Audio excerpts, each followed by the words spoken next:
بسم الله الرحمن الرحيم الحمد لله رب العالمين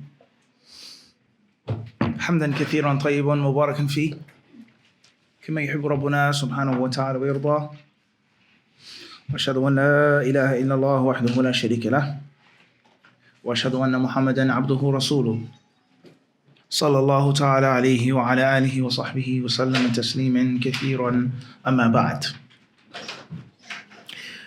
It's well known that many of the pious predecessors, they would say, إِنَّ مِنْ جَزَاءِ الْحَسَنَةِ الْحَسَنَةَ تَلِيهَا أو كما قالوا. They would say, indeed, from the rewards of a good deed is another good deed that follows. From the rewards of a good deed is another good deed that follows. And others, they would say that whenever there is a hasana, there are twins, sisters of that first initial hasana. And not only do you get them, but they call upon each other. One hasana comes, finds a home, finds a house, and then they call upon their sisters. Come on, we found somewhere to stay. We found a place to remain and to reside. We found a good, clean location. And bi'idhnillahi ta'ala, I personally believe, and Allah surely knows best, that this sitting, this lecture at Medina College with these sisters, these disciples, these talibat of ilm and talibat of hadith, inshallah ta'ala, I believe that you are a reward from previous good deeds. Not saying that I know that my good deeds have been accepted by Allah, but we're dealing with factual information. And the point that I'm trying to say is the coordination of this session, of this class, the suggested or proposed topics of this class, they were given by a student in another country, a student in another place, not my country, the United States, but in Canada. So one of my students, who is she's a female, Sister Hilal, may Allah bless her, she contacted me. She contacted some of the brothers, some of the organizers of the program, and she, I don't know if she set up everything, but I know for sure she had some type of hand in setting up some things. And she proposed and suggested some topics. So this is the sunnah of life. And this is the sunnah of Islam. This is the sunnah of ilm. If you teach one person, Allah will bless you with someone else. You spread one beneficial piece of knowledge, Allah Azza wa Jalla will open up another door and another avenue. And only Allah knows when and if that thing will even stop. And this is the way of the ulama of Islam. They traveled to one country, and then they heard of another sheikh with a higher chain of narration, another sheikh with better ijazat, another sheikh who is more skilled, who has certain hadiths that aren't found in this country. And it never ever stops. You take one person as your student, you adopt one disciple, and then another comes, and a third, and a fourth, and a fifth. And only Allah knows what countries will be opened up for you. Only Allah subhanahu wa ta'ala knows what opportunities will be handed to you and given to you. And that is one of the best virtues of doing good and staying beneficial or staying busy with beneficial ilm. Ta'alluman, learning it. Ta'liman, teaching it.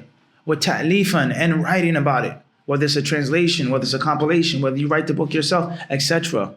When you do the right thing and you stay on the right path and you stay busy with knowledge, bi'idhnillahi ta'ala, you'll never ever lose. Rather, it's nothing more but what Allah Azza wa Jalla says, Nurun ala nur, yahdillahu li nurihi man yasha. That Allah Azza wa Jalla says, light upon light. That's the statement of the believer. That's the act of the believer. That's the life of the believer. And obviously we all know what Allah Azza wa Jalla says about the disbeliever, the munafiq. ظُلُمَاتٌ بَعْضُهَا فَوْقَ بَعْضٍ إِذَا أَخْرَجَ يَدَهُ لَمْ يَكَدْ يَرَاهَا وَمَنْ لَمْ يَجْعَلِ اللَّهُ لَهُ نُورًا فَمَا لَهُ مِن نُورٍ.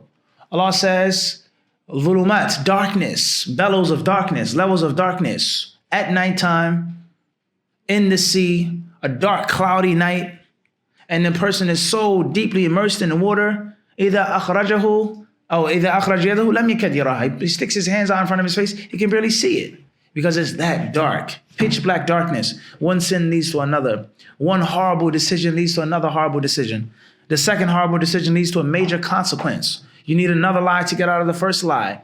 One act of disobedience, it haunts you and it creeps up on you until a person feels as if they have a black shadow following them wherever they go. So that's the kafir, that's the munafiq, that's the asi and the fasiq, the sinner and the evildoer.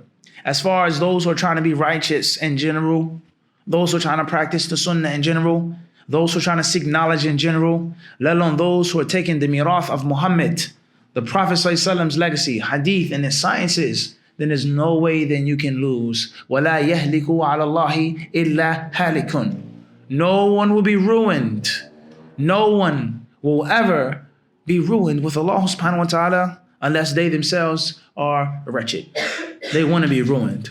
So when you learn hadith, you teach hadith, you study hadith, you try your best to spread hadith, bid'inai ta'ala, the rewards will come one after another. Shaykh al-Islam ibn Taymiyyah rahimahullah ta'ala, he would say, it's quoted that he said, إِنَّ اللَّهَ لَيَرْفَعُ الْعَبْدَ بِقَدْرِ مَا يَرْفَعُ مِنَ السُّنَّةِ. That Allah subhanahu wa ta'ala will raise this servant. He will elevate the servant. He will give the servant status, physical status or metaphysical status, literal or metaphorically, one way or another. He will give the servant status only based off of how much status he gives to the sunnah. Only based off of how much of the sunnah he learns, how much of the sunnah he teaches, how much of the sunnah she spreads, and how much of cooperation upon bir and taqwa there is. And that is why the statement of the Salaf as-Salih is very profound. Inna min jaza'il hasana al-hasanata ba'daha. The reward of one good act, the reward of one sacrifice, other things that happen later on. So if I'm not mistaken, the message that was sent and was forwarded, it says, this is what the sisters came up with for the sister session. Title: A Female Student of Knowledge on the Path Toward Scholarship. It says the sisters are requesting for the following to be covered. A general advice to a sister trying to attain higher education or higher, it says here, rendition, how to grow out of the stage of mediocrity and seeking knowledge, how students of knowledge can benefit from their companions in reviewing, etc. Any lessons that can be taken from the muhaddithat and their dealings with each other, or with, it says with each others or with others. So with that being said, all of these topics, these points we've been discussing in Birmingham when we came to London last night, let alone for many years in the United States, in Canada, Ottawa, Toronto, all over the place. We've been trying to educate ourselves, educate our brothers and sisters for the sake of Islam, enlighten them and remind them that the greatest gift is ilm shar'i. And the best thing to stay busy with is ilm shar'i. And this applies for both men and for both women. And obviously there are disadvantages. We're not going to sugarcoat the truth. Obviously there are challenges. Obviously there are obstacles. Obviously there are prejudices. Obviously there is a wall in front of you oftentimes, and that wall could be your father. That wall could be your husband. That wall could be your friend, your girlfriend, your colleague. Or unfortunately, that wall could be yourself. Sometimes you could be your worst enemy for seeking ilm as a woman. Because I'm a woman, I can't seek knowledge. I'm a woman, if I seek knowledge, what am I going to do with the knowledge? I can't give a khutbah. I can't be an imam. I can't give dawah in front of men. I can't. My voice is older. Everything's older. I can't do this. I can't do that. You can be your own enemy. Or who's going to teach me? No one wants to teach me. There's no one here in Brixton to teach women. There's no one in London. There's no one in America. These different insecurities, these different manifestations of supreme lack of confidence, self-confidence, these doubts that men fall victim to, who don't have to cover their hands and their face, who don't have to cover their hair, who don't have challenges of obeying their husband, raising children, the physical struggle of pregnancy, of childbirth, what it does to your body, what it does to your mind, the responsibilities that you have that aren't like men. Men have to go through those problems, let alone you. So you're at a disadvantage. The cards are stacked against you. So with that being said, you have to work extra hard. You have to be more focused. You have to have a greater and a higher level of concentration. You have to have even a more sharp or a sharper mind than the average. And obviously, Allah Azza wa Jalla, He is just. And He oppresses and He wrongs no one. So every time or every instance in which there's a disadvantage, there also lies an advantage. There's an advantage in having a disadvantage. There are things that women don't have to do that men must do. There are places that men must go, women don't have to go. There are many conveniences, many ways out that women have that brothers don't necessarily have. but who's smart enough to know them and to think about them? Who's wise enough? Who's clever enough? Who's witty enough? And most importantly, as I just said, who's clever enough to break the cycle and to say, no, I'm going to seek knowledge. I'm going to fulfill my destiny. Bi-idhnillahi ta'ala. I'm going to be a talib of hadith, a scholar of hadith, even though I'm a female, even though I'm married, even though I have children, even though my father or my husband is oppressive, or even though my friends are all going to the university, the uni, they say, right? They're all going to uni. They're all studying secular degrees. How are you going to live? Where are you going to go? Don't marry him. He can't provide for you. He can't take care of you. You're going to have 2 children. Then you want to get divorced. You're going to be stuck with kids without a degree. Who has the courage to be great? So this is what the sisters need. Bi-idhnillahi subhanahu wa ta'ala. So with that being said, all of these different things we have discussed and we constantly discuss. What I want to share with you, bi-idhnillah azza wa jalla, if there's enough time. I know some sisters may have some questions or some concerns, or they may want some specific and general pieces of advice. We're going to read the biography of one of the muhaddithat, one of the female masters of hadith. And she wasn't from the 8th century, the medieval period, the 7th century, the 9th century. And oftentimes in the different books that have been translated into English and the different lectures that you hear, not all of the time, but oftentimes that is the century about which you hear. This female teacher of Ibn Taymiyyah, this female teacher of this muhaddith and of this imam and of this scholar, etc. And that's good. That's fine. That's good. Obviously, the best way, the closest way, and the purest way is the way of the earliest Muslims. And following the Salaf as-Salih is not just in Aqeedah, as many people think and feel and say. Following the Salaf as-Salih is not just with regards to Sunnah versus Bid'ah. Following the Salaf as-Salih, taking their legacy and Jami' Abwab ad-Din, and all aspects of the religion. And from the greatest of those aspects and most important, and those which are in the forefront, is the Bab al-Hadith wa ilmihi. It's hadith and its sciences. Without any disrespect to later scholars. Without any disrespect to the scholars of the 8th and the 9th and the 10th century. But it's always best to go further back, the furthest that you can possibly go. One of the Salaf, he was asked, when he was in the end of his life, he was old, as if he was sick. And he says, Yani, what do you want? What would you like right now? Like someone who's on death row, your final meal. I don't know how it is in the United Kingdom, but in America, if someone's on death row, they've been sentenced to death, capital punishment. They're asked before they are given that syringe, before that poison and that venom is put into their body, which will stop their heart. And back in the day, it was an electric chair, unfortunately. It says, what is your last meal? What do you want? And they can request whatever they want. There is no limit of what you can get. And if you read these stories, you'd be shocked at some of the wild and peculiar requests of these inmates facing doom. So they asked this pious man from the ulama of the past, from the Salaf, they says, what do you want in your last days? He says, Baytun khali wa isnadun ali. He says, give me an empty house and give me a short chain of narration. That's all I want. In other words, I don't want too many people between me and the Prophet sallallahu alaihi wasallam. I don't want too many extra names in my ijazah. I want to cut to the direct source. And I want to cut out the middle men or the middle women. Imam Ahmad rahimahullah ta'ala, how many scholars of hadith were in Baghdad? How many scholars of hadith were in Wasit, in Basra, in Kufa, in Iraq? Yet and still Imam Ahmad traveled to Yemen to hear from Abdur directly and to cut out the extra people.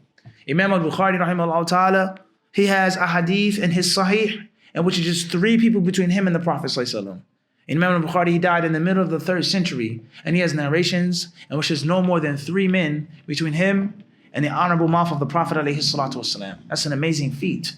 Imam Ahmad rahimahullah ta'ala has approximately 323 thulathiyat, over 300 narrations in his musnad, which is approximately 40,000 hadith, 30,000 hadith, give or take, with regards to the difference of the tarqim, what numbering system is used for the musnad of Imam Ahmad. What's important is there's thousands of hadith, one of the largest, most exhaustive, voluminous works of hadith known.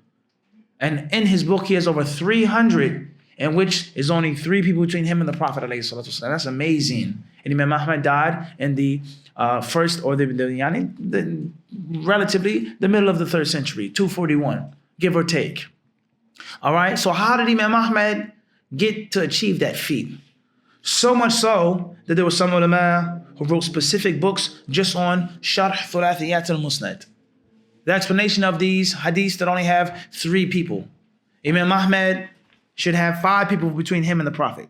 4 people at best. But 3, he only got that done by cutting out the middlemen and returning to the earliest generation of the Salaf that he possibly could.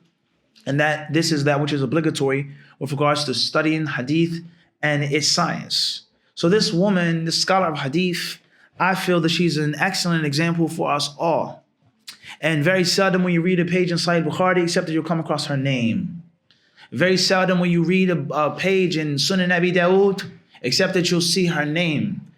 All right? And that's because her teacher was an erudite scholar of Islam as well.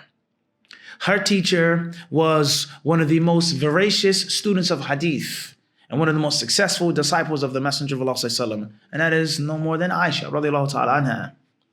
Some of the ulama today and some callers to Islam, they say, from the things which prove that the marriage of the Prophet ﷺ to Aisha at such a young, tender age was totally legal and legitimate, and there was nothing wrong with it, and it under any circumstance was pedophilia, under any circumstance. There was no abuse or molestation that ever took place. From the things that prove that is not the fact that Allah says, وَمَا يَنْتِقُ عَنِ الْهَوَىٰ إِنْ هُوَ إِلَّا وَحْيٌ يُوحَىٰ عَلَّمَهُ شَدِيدُ الْقُوَىٰ la. But they use common sense. And they look at people, unfortunately, that are victimized when they're young. A man or a woman who's abused, who's sexually abused and taken advantage of by someone who's much older. Regardless whether the Prophet ﷺ married Aisha when she was 18, as some people hold that view, or whether she was 6 or 9, etc. Either or, the Prophet was much older than her. That's agreed upon. He was far older than her. From the points that prove this is that when someone is abused and taken advantage of sexually or any type of abuse, when they grow up, they have many problems and many issues, many complications.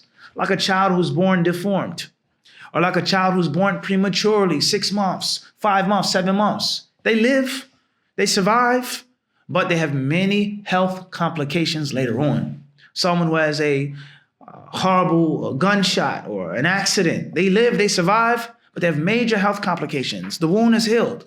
They stitched them up, they sewed the person up. But using the bathroom, thinking, talking, walking, playing sports, they have other health complications. And the same applies to someone who's taken advantage of.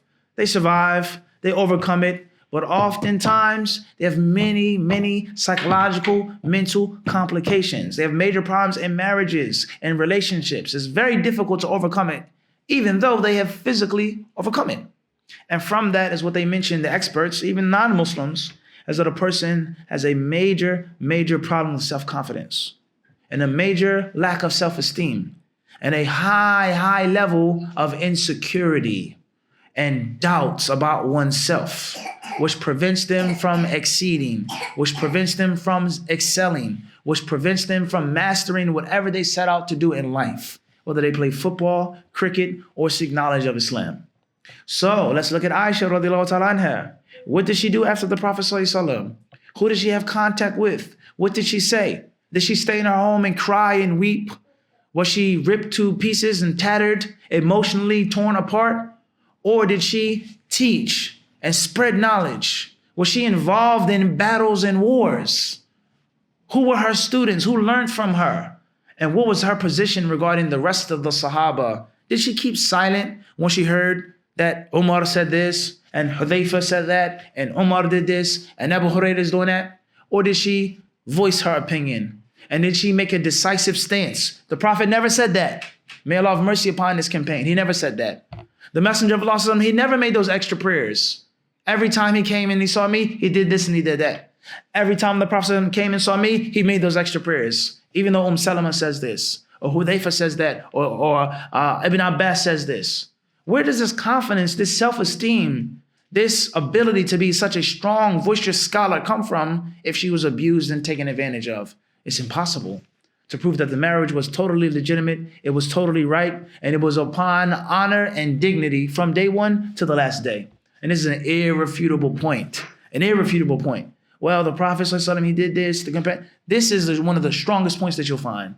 And oftentimes we see the strength of a scholar and the strength of someone of knowledge through their students. The disciple is nothing more than a manifestation of the master. The pupil is a reflection of the teacher. Like Ibn Abbas. How many students Ibn Abbas have? What book of tafsir doesn't or isn't laced with their names, infested with the names of the students of Ibn Abbas? There's Ibn Mas'ud, there's Zayd ibn Thabit, there's this companion, that companion, Ibrahim al-Nakha'i, Fulan. But Ibn Kathir, Ibn Jarir, Qurtubi, the books are infested with the students of Abdullah ibn Abbas. So many different mufassirin came from his chair. So many different ulama of hadith came from him. So much fiqh and fuqaha came from his school. Those students who were great scholars proved the virtue and the status of the teacher who's Ibn Abbas. And the same applies to Aisha radiyallahu ta'ala anha. So with this being said, who is the female hadith scholar that we're going to speak about who is a direct pupil of Aisha? Who knows? Anyone know? If you guys have the answer, if you want to write it down, or however you want to push the answer across, then that's a good thing and I'll be impressed. And if you guys don't have the answer, I will be let down. For students of hadith not to know who she is. Darda. Good guess, but no. Anybody else want to take a shot at it? Anyone online want to take a shot at who this is? It's not Karima. Jazakallahu khairan. Good shot, but it's not her. She's famous. Not Hafsa. Jazakallahu khairan. Good attempt. Not Hafsa. Going once. Going twice. Sold. Al-Hafidh bin Hajar rahimahullah ta'ala, he says in Tahdhib wa Tahdhib in the 4th volume, Man ismuha Amra. Ain. Amratu binti Abdurrahman. Or Amratu bintu Abdurrahman. Ibn Sa'd ibn Zurarat al-Ansariya al-Madaniya. كانت في حجر عائشة. Her name is Amra. With a fatha over the ain. Amra. Like Amr. Abdullah ibn Amr ibn al-As. Her name was Amra. He says ain. He gives a letter, an abbreviation, an acronym, a short symbol, which is ayn, which means al-jama'ah. All 6 mother books of hadith, you can find her narrations therein. Imam al-Bukhari depended on her. Imam Muslim depended on her. Imam al-Tirmidhi depended upon her. Abu Dawood, Nasa'i, Ibn Majah, all of them knew and believed and felt that she was thiqa, hafidha, mutqina, dhabita, hujja. Thiqa thabt is that she was firm, she was strong, she was a master of her chosen profession of hadith. So her name is Amra bintu Abdurrahman, the daughter of Abdurrahman, who is the son of Sa'd, who is the son of Zurara, and she is Al-Ansariya. We all know this name? Sa'd ibn Zurara in the Seerah. Sa'd ibn Zurara. Never heard this name before, brothers? Sa'd ibn Zurara. So that's her name and her lineage. She's Al-Ansariya. Her roots going back to the Ansar. Al-Madaniya. She lived, stayed, from, raised, grew up, etc. in Medina. Ibn Hajar rahimahullah ta'ala, he says in the book Tahdhib wa Tahdhib, which we should all know what this book is about. Now, the book Tahdhib wa Tahdhib is about what? Nafis, what's Tahdhib wa Tahdhib about? What is Tahdhib wa Tahdhib about? Anybody know? The narrators of hadith. Good, but that's too vague. What narrators of hadith? Anybody know? Al-Jarh Ta'dil, narrators, same thing. Of what books? Good answer. But what books? In other words, the books of Rawat, or Al-Jarh Ta'dil, or Al-Rijal, they have different types, different categories. There's certain books of the narrators of hadith that are only thiqat, trustworthy. And there are other books which are only for du'afa wal matrukin, weak, extremely weak. And then there are books which are tajma' bayn al-nawain, which mention both. And then there are books for kutub khasa, the men and also women, but in most cases men, of Bukhari. The narrators of kutub sitta, the narrators of Malik and his Muwatta. That's what this book is about. Who's the author of Tahdhib al-Tahdhib? Ibn Hajar, like we said. But where did Ibn Hajar get the book from? Did he write the book by himself? Did he come up with the idea? Did he invent the wheel? Anybody know? This is not good for students of hadith. This is not good at all. Your sisters should know these things. You should know this information. It's basic information you should know. Tahdhib al-Tahdhib comes from a book called Tahdhib al-Kamal. Al-Hafidh al-Mizzi, rahimahullah. And obviously Tahdhib al-Kamal comes from another book, a bigger book. The famous book Taqrib al-Tahdhib that you read for a summarized ruling on the narrator comes from Tahdhib al-Tahdhib. So we have al-Kamal, Tahdhib al-Kamal, Naam, Tadhhib al-Dhahabi, al-Kamal, Tahdhib al-Tahdhib, Taqrib al-Tahdhib, and al-Kashif, and al-Khulasa. These are the main books that you're going to use for the men of Kutub al-Sitta, wa mulhaqatiha, Adab Mufrad al-Bukhari, Raf'ul Yadain, al-Murasil, Muqaddimat Muslim, etc. طيب. We don't have too much time to explain this. So Ibn Hajar, he says, speaking about this woman whose name is Amra bint Abdurrahman, روت أنا عائشة وأختها لأمها أم هشام بنت حارثة بن النعمان وحبيبة بنت سهل وأم حبيبة حمنة بنت جحش. First thing that we learn or study when we read these types of books is first and foremost is the name, the lineage, the genealogy, kunya, etc., the laqab. And then we look at who her teachers were. And this is very important. As we always hear, إِنَّ هَذَا الْعِلْمَ دِينٌ فَانْظُرُوا عَمَّنْ تَأْخُذُونَ دِينَكُمْ. This knowledge is religion, so look at who you take your religion from. This applies all the way around the board, not just pertaining to bid'ah or not bid'ah. Qualifications, certifications, fame, status, someone who's well known. Who's your teacher? Where are you getting your knowledge from? What is your pedigree? So her first teacher, or her main teacher, was Aisha, as we just said. And she also narrated from her sister, from her mother, Hisham bint Haritha ibn al-Nu'man. And she also narrated from Habiba bint Sahal. And she also narrated hadiths from Habiba, Hamna bint Jahsh. So we know that Amra is a what? What is she? What is she classified as? She's classified as a what? Tabi'iyya, ahsant. She's a tabi'iyya. She's a student of the companions. So these are some of the companions and other tabi'iyat or tabi'in that she narrated hadiths from. Wa anha, and from her, as we already explained, the student is the reflection of the teacher.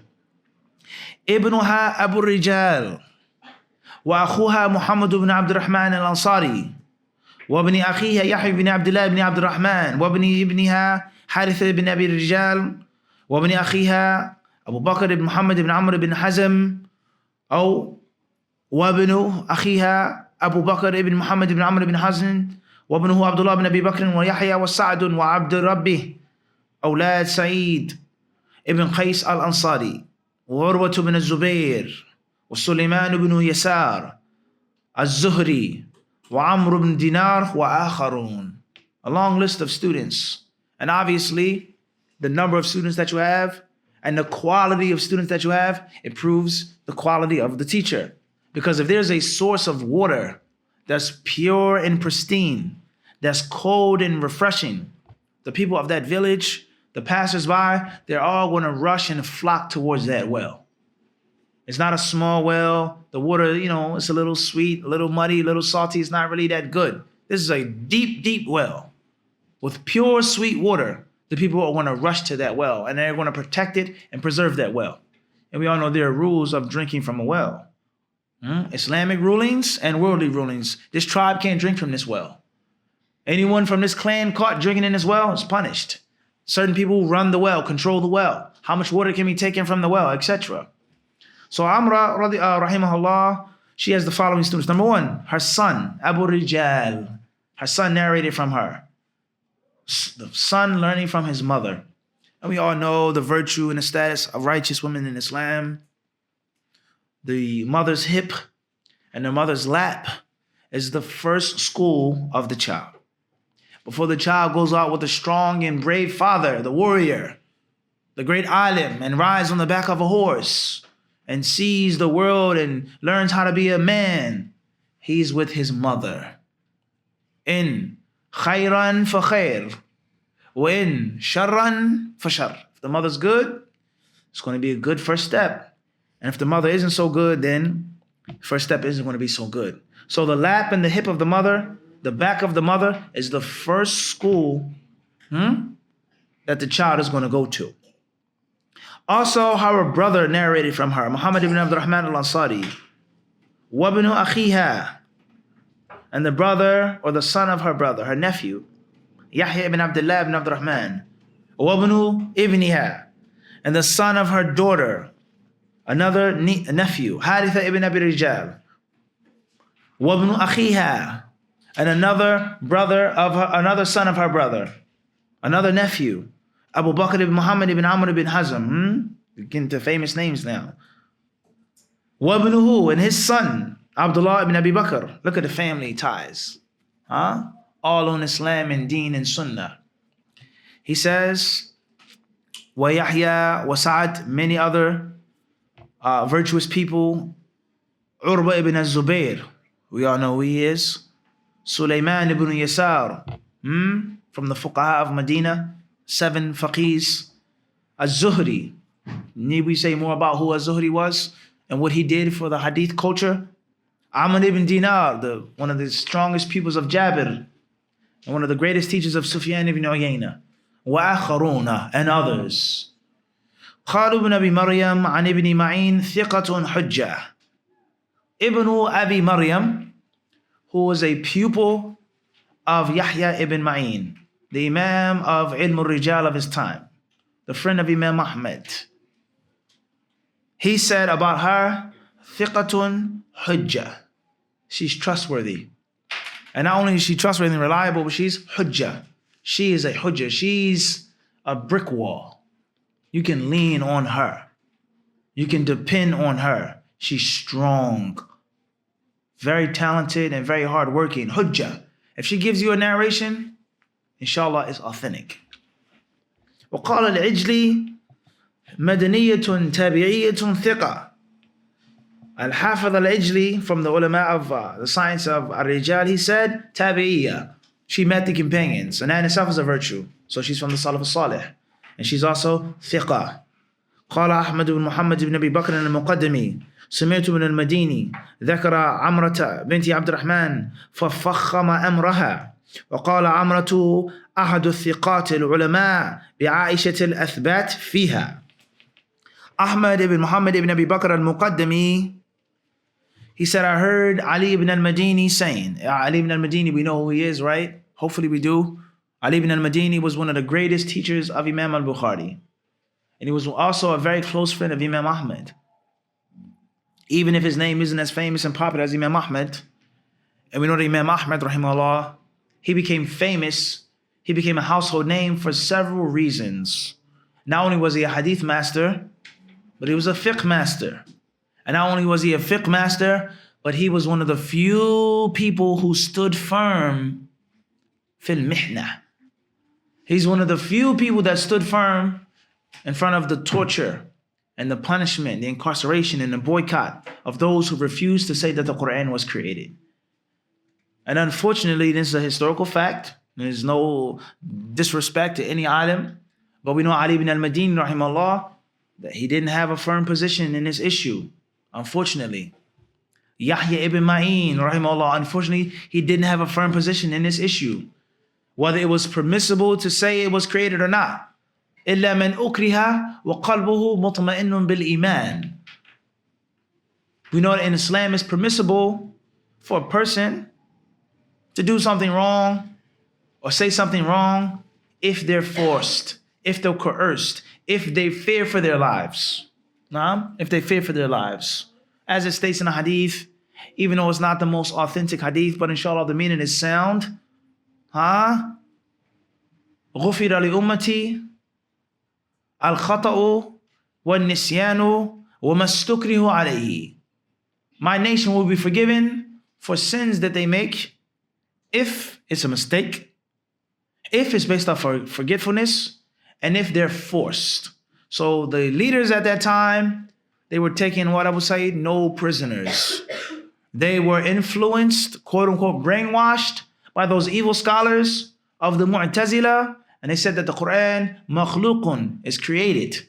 And everyone has to accept it as well. And look at how things are today with regards to brainwash and political domination. You have to believe in it. Propaganda. You can't have your own thought or opinion. No, you have to accept it. And if you don't, you'll be persecuted. It's no different. So they convinced these rulers, they brainwashed them, or the rulers, they took that aqidah that the Quran is created, along with other major issues. And they said that these courtiers, these scholars who were pets of the Khalifa in his court, they says not only do you have to force this aqidah on the people, but you have to hunt down and engage all of these Ahmeds and Ibn Madinis and Ibn Ma'ins. You got to get rid of these guys. Because if you don't get rid of them and force them to say it, the people are going to have hope and courage.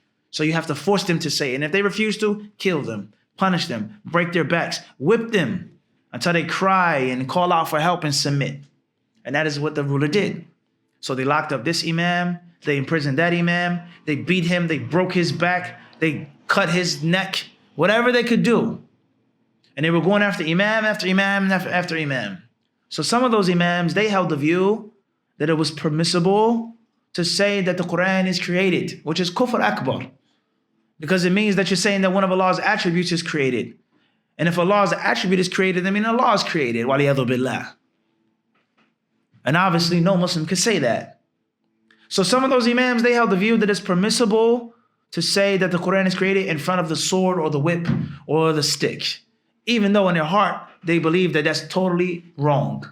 But they fear for their lives. And that's the proof for that from the Quran and from the Sunnah. And others, they said, such as Imam Ahmad, no, la yajuz, no way. You have to sacrifice your neck to keep the aqidah of Islam alive. You can't submit. Even if you lose your life or you're beaten, senseless, you cannot say that the Quran is created. And we all know the stance of Imam Ahmad and many others who boycotted many imams for making that statement. You said what? You gave in? Don't talk to me no more. Take your narrations. They're no good anymore. They took a strong stance. So Imam Ahmad, rahimahullah, he was one of the few that stood firm. And he was one of the few that actually survived. There were approximately, my poor memory, Allah Mustaan, maybe 3 or 4 imams that didn't give in. And after being locked up for such a long time, they were finally summoned for by the leader. And on the way to the leader, after the imprisonment, the starvation, all of them died except for 2. All of them died. They couldn't survive. It's too much. And the last imam, whose name my memory doesn't allow me to recall at the moment, he said to Imam Ahmad, he says, you're all that's left. Everyone else has either given in or died off. Abu Abdullah, you cannot forsake us. You have to stand firm. So Imam Ahmad rahimahullah was the only one who survived. And obviously when he's in front of the ruler, we know what happened to him. We know what was done to him. And we know that he refused to give in. And that's why some of the ulama would say, Inna Allah nasara hadha ad-deena aw ayyada hadha ad-deen fi yawmayn ithnaini la thalitha lahuma. Allah has supported this religion, divinely supported this deen in 2 days, no third. Yawm al-riddah, the day in which the people apostatized from Islam, and Abu Bakr radiallahu anhu had the strength and the courage to force them to submit. And Yawm al-Mihna, the day in which Imam Ahmad was beaten and tortured, and he refused to say that the Quran was created. So Ibn al-Madini rahimahullah, this great teacher of Imam al-Bukhari, he mentioned Amra bint Abdurrahman. And he did the following things. Number 1, فَفَخَّمَ أَمْرَهَا. He made her affair something grand. She's major. She's not trustworthy, which is a status in itself. Especially, as I said, for a woman for whom there are obstacles and disadvantages and stereotypes against. But he says, tafkhim.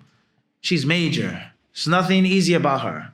And he also said, Amra, ahadu thiqat al-ulama bi-Aisha, al-athbat fiha.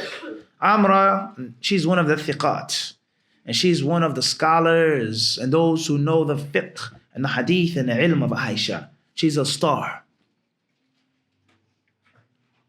وذكر ابن حبان في الثقات وقال نوح بن أبي حبيب القومسي من قال عمرة بنت عبد الرحمن ابن أسد بن زارة فقد أخطأ. طيب. And then they go and discuss issues of her lineage and when she died, etc. What's important is this is her name. This is when she lived. Some of the ulama, they say here, ماتت سنة 600 وبنت 77. Some say she died 106 and she was 77 years old. قال أبو حسان الزيادي يقال ماتت سنة 98. Others say 98. قلت وقال ابن حبان كانت من أعلم الناس في حديث عائشة. And she was one of the greatest students of Aisha. We know Aisha had many students who were men and who were women.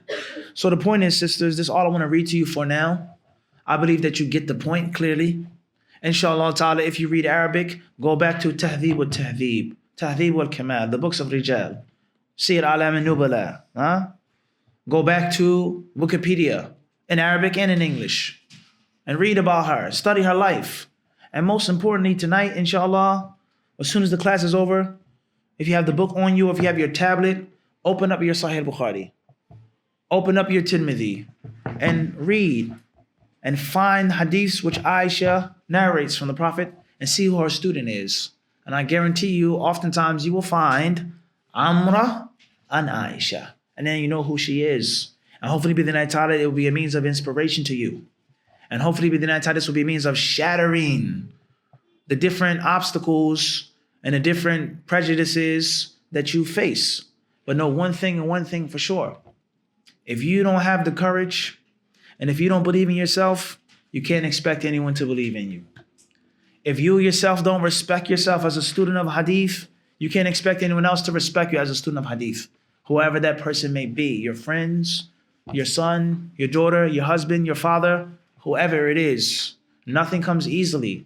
Nothing comes in this science unless you aggressively take it. Aggressively take it. You have to stand up for yourself, bi'idhnillahi subhanahu wa ta'ala. And that's the advice that I give all of my students, men and women, especially women. Sister Hilal and the other disciples there in Toronto, they know that as well. These students of New York City, the classes that we do online, the different memorization, the things that we do, I tell the students the same thing. No excuse. There is no, I forgot, or my son or my daughter or my husband, or no excuse. Because there are too many things that are already against you. And if you don't take a stance, no one is going to help you out and give you that opportunity. And we all know what Yahya ibn Abi Kathir al-Yamami rahimahullah ta'ala would say, لا ينال العلم براحة الجسم. And the translation of that in English, and the equivalent of that in English is not knowledge isn't obtained through relaxation of the body. La. The equivalent of that in English is no pain, no gain. No pain, no gain. If you don't sacrifice and suffer for ilm in general, hadith specifically, as a woman, in which there are people who have prejudices and stereotypes against you, you'll never ever gain anything. So that's my advice. And that's all I want to say to you tonight.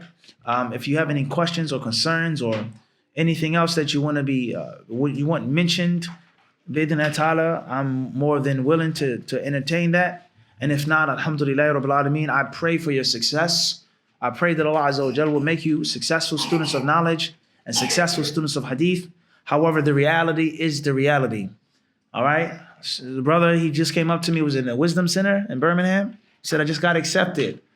He was expecting, congratulations, Allahumma barak, get this, wear this, I mean, you're going to do well. And he asked me for advice, and I told him the advice I gave to someone else in Ottawa last year. Yes, Mufti, this brother, he just got accepted. Salman was there, everyone was there. He just got into university. What advice do you give him? What can you tell him? What romantic story can you give him? I told him, I said, I give you 1 out of 10 chances to be successful. His face was like, what? 1 out of 10 chances that you'll go over there. You'll actually go. 1 out of 10 chances that you'll actually study, that you'll actually graduate, and that you'll actually exceed. So everyone's like, why are you so harsh to the brother? I said, what do you want me to be, easy and soft? I'm going to tell him the truth. Because everyone else is giving him a pat on the back and giving him a sugar cookie, a sugar biscuit. Everyone is. And I want to be the one that's going to tell them the reality that it's hard. It's not easy. And if you don't take that mentality from day one, you have 1 out of 10 chances of being successful. So if that's a brother who doesn't have to wear hijab, who doesn't need a mahram to travel, who doesn't have to obey his wife and this and that, what about you? So I think that the message is clear and Allah Azza wa Jalla truly knows best.